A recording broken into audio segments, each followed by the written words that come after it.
Welcome to This Week in Tiger Athletics. I'm your host, Haley White, and joining me today is FHSU SID Ryan Prickett, and he's going to help me break down this week in Tiger Athletics. So FHSU women's basketball is headed back to the NCAA championships for the third consecutive year. Yeah, it's a great feeling to know we're back into the dance. Obviously had some work to do in Kansas City to try and solidify our spot in the regional tournament, and things got a little bit tight and dicey there after, we took care of business against Pittsburgh, but playing Central Missouri in the semifinals, we knew that was going to be a tough game, and unfortunately shots just weren't dropping for the ladies on Saturday, and they, honestly, they played Central Missouri very well. I felt like defensively, it's just we couldn't counter with anything of our own on the other end, and some games go like that sometimes. But that you got to give credit to Central Missouri too, because their defensive brand of basketball that caused us to be, that poor on offense too. So I think it was just two good defensive teams battling with each other, and they luckily hit a few more shots than we did, and kept us away from them by about 7, 10 points the majority of that second half, and we just couldn't quite get over the hump. So, but going to the NCAA tournament again, and we'll be the 7 seed, but honestly, the way this regional stacks up after seeing how the brackets, they were announced last night and seeing how everything stacks up, I don't really feel like there's a single dominant team in this region this year. I feel like kind of everybody's kind of even Steven, really, and we've had 2 cracks at Central Missouri and haven't won either of them, and they're going to host the regional on their home floor, but we did that last year, and Southwestern Oklahoma and us were 2 very elite teams last year with only 1 loss going into that regional. This year, Central Missouri's the number 1 seed, and they have like 4 losses. So it's a lot different feel this year where everybody 2 through 8 kind of has really similar records, and this really could be anybody's regional to win. So I really like how this whole thing sets up, and we're going to get a crack at a team again that we beat earlier in the season in the first round. So you kind of got to like your chances of how that's looking this weekend. Yeah, heading into the quarterfinals of the Central Region, they'll be facing Minnesota Duluth, who they beat 59-51. Yeah, and that was the season opener in St. Joe earlier this year. And, I think both teams, they've learned a lot from that point. Obviously, when it's game 1 of the season, you're still trying to figure out a lot of things as a team, kind of how you're going to gel together, what's working, what's not. And some of the things we saw Duluth do in that game, I'm sure we're going to see quite a few different things. They've learned some things about themselves in a 30-game span now that, and same with us too. And so both teams are going to, they're definitely going to be different teams than what they were to start the year. But I think that's good knowing that, our talent level and their talent level, we were good enough to get through that game early in the year. I know they got a couple of big post players that they kind of run their offense through, and I think as long as we can keep them from having a balanced feel in the game and maybe get hot from 3, that's what's scary about a team like that, when they have good post presence and then you have 1 or 2 kids start chucking balls in from 3-point range that don't usually hit at a high rate. That's when you're in trouble. But I like our matchup, and we're on the side that's all NSIC teams too, so if we can get through that quarterfinal round game against Duluth, we're looking at either Sioux Falls or St. Cloud State in that next round. And so I like the fact that, we could match up against some of those teams, for the most part, other than Duluth teams we haven't seen this year. But, Central Missouri and Emporia State, we know, what they have and how good they are, and they're on the other side of the bracket. And wouldn't surprise me if one of them is the one sitting there in the championship game come Monday night. But we've got some work to do to maybe make that game. But I think with the way we've played and the talent we have, I don't think there's any reason why we couldn't be in that championship game on Monday night. So I guess we'll go let the cards fall where they will and see how we do over there in Warrensburg on Friday night. Yes. Or excuse me, Friday afternoon. Definitely. Yeah. Unfortunately, baseball was swept in 3 games by number 15 Central Oklahoma. Yeah, and tough series, obviously. Central Oklahoma, a really good squad as far as their pitching staff all the way across the board. If you just look at those scores, they held us to 3 runs the entire series. So, and definitely their number 1 starter has been kind of lights out this year, and obviously he had a good game against us. And so, it's a little bit of a tough start to the conference season, and I was laughing about this the other day with my assistant sports information director, Seth Kincaid.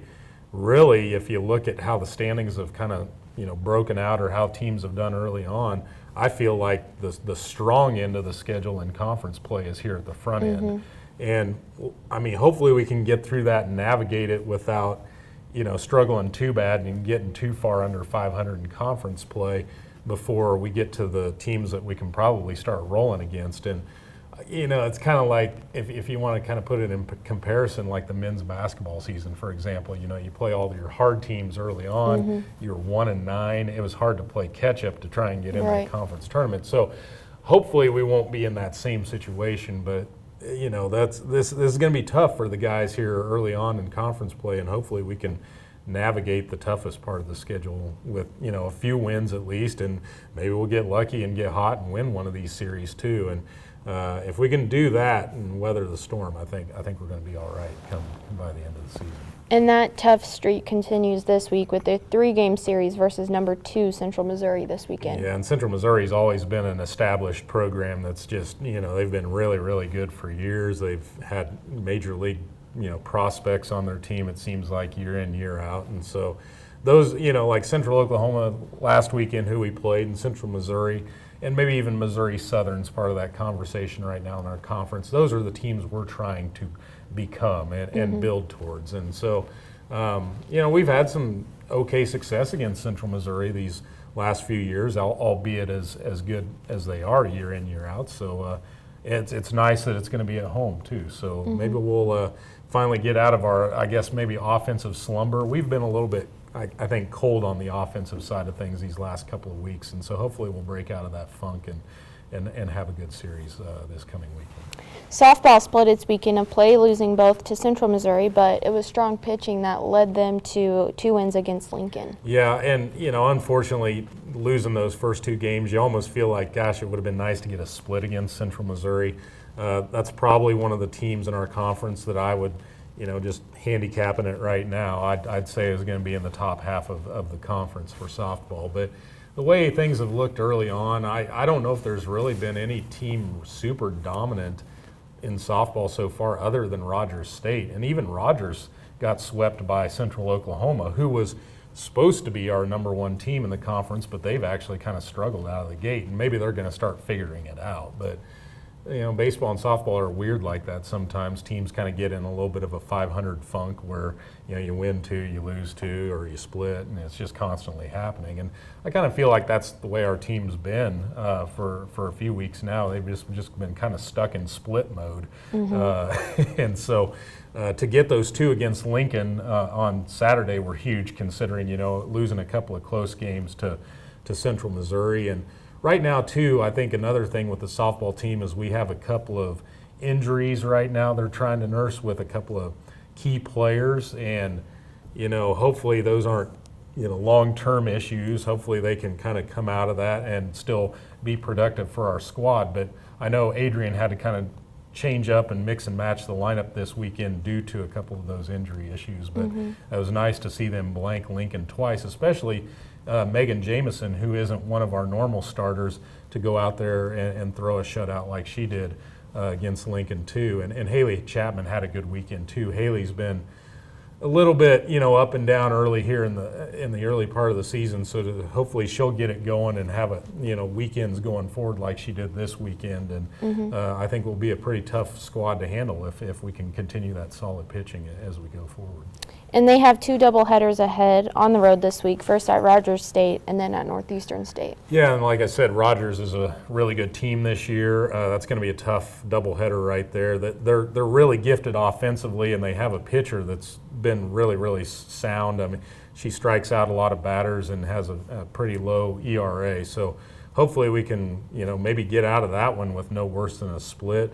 But I mean, if things don't go our way in that, Northeastern's been a team that's been up and down this year. So, it'd be nice to at least go maybe get 3 out of the 4 on the road. But, you never know. I mean, we may still be kind of stuck in split mode, and that's okay. I mean, if we can get through, conference weekend series on the road with no worse than 500, I'd probably take that, especially with the teams we have coming forward this week. So.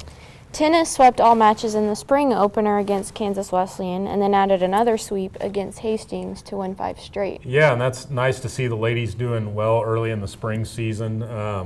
Being able to be at full strength now after one of the players was basically out the first semester due to doing some study kind of more abroad. This is a thing that they're involved in educationally. So to have a full team now ready to go for the spring season and to basically just blitz through your first 2 head-to-head competitions against Kansas Wesleyan and Hastings, extend that win streak that goes back to the fall season. But it's good for our confidence right now, but I think the dose of reality is the MIAA schedule's on it's on the horizon, and so our ladies, hopefully they're getting geared up and ready to go, because we know it's always tough going into the MIAA play, and obviously we've finished towards the bottom of the standings the last few years, so hopefully we'll play confident this spring and maybe pick off a few of those MIAA teams that we'll see. I mean, there's a lot of nationally ranked teams or nationally ranked caliber players that we're going to see in conference play, so hopefully the ladies are using this as a good get ready for the big time play that you got coming ahead of you, and hopefully some good things to go. So. The Wrestling NCAA Championships is here this weekend. They'll travel to Sioux Falls, South Dakota. 5 Tigers will head to the championships. Yeah, and our guys wrestled really, really well at the NCAA regional here in Hayes. I think we even have a couple of surprises in there too. I mean, there were a few guys that we were probably feeling like, yeah, I think we have a shot of being in the top 3, but to see the likes of like Mason Turner and Marty Verhage upset very highly ranked, nationally ranked wrestlers in semifinal matches. Turner at 125, he upset basically a returning national champion, and Carlos Jaquez from Lindenwood, and so and then Marty picking off a top 3 wrestler from McKendree in the semifinals, and so Arias, Jones, and Jordan Davis, they wrestled well too and did enough to get themselves in, but Brandon Ball unfortunately took his first loss of the season in the finals to Lindenwood's 141-pounder, but I think that's something good for Brandon to maybe get out of the way, and it looks like he has a pretty good draw at the 141-pound class up there. Unfortunately, last year he had to wrestle one of the pigtail matches they have. I mean, he was actually the number 1 seed, but the weird thing is they don't protect their seeds in that random draw that they do, and the weird thing, like in his bracket at the national level, is the number 1 and 2 seeds both got pigtail matches to have to wrestle into the round of 16. So how they do that, I mean, if I were king for a day and I were administrating NCAA wrestling, I'd be like, there's no way I'm going to allow my number 1 seeds or champions from regionals to have to wrestle a match to get into the 16-man bracket. That makes absolutely no sense to me. But anyway, that's the way they do it. That's the way they decided to do it, and they're cool with it. So, so be it. But, I just think that's a little bit rough to give guys that have earned that right to maybe have a bye or, to wrestle a guy that finished 3rd in a regional right out of the gate. I feel like maybe that's the way they should do that, but that's my opinion, and so so be it. So, but anyway, hopefully the guys do well at Sioux Falls. Taking 5 there, that's big for our program, and hopefully they'll get hot and pick off a few more of these nationally ranked guys, and maybe we'll see some All-America performers by the end of the weekend. So. Pole vaulter Ryan Stanley and high jumper Summer Craigle will represent FHSU track and field at the NCAA championships this weekend in Birmingham, Alabama. Yeah, and hopefully they'll both have a good weekend as well. Ryan obviously had been in the top 5 nationally early in the season, and there were a few performances that happened there later in the indoor season that kind of pushed him down the list a little bit, but he's still a top 10 competitor, and Summer did just enough to get in the high jump, and so it's weird. I mean, track and field's one of those things that it's any given day, and it's a you can be the person that was ranked maybe 13th out of the 14 people going into the thing, and if you have that one great day, you can win yourself an individual national championship. It's just kind of how it works in an individual sport. So same thing with like a golf or something like that, where you can have that one great tournament and win the big show, basically, like if it were a major championship in how the pros are. It's just random how those work sometimes. So hopefully those two will go down there, have a good performance, and maybe we'll have some All-Americas in track and field as well. Yes, definitely. Well, that wraps up this week. Thank you for joining me today, Ryan. Yeah, no problem. Tune in next week for another episode of This Week in Tiger Athletics. To stay up to date on the latest news and information throughout the week, visit tigermedianet.com.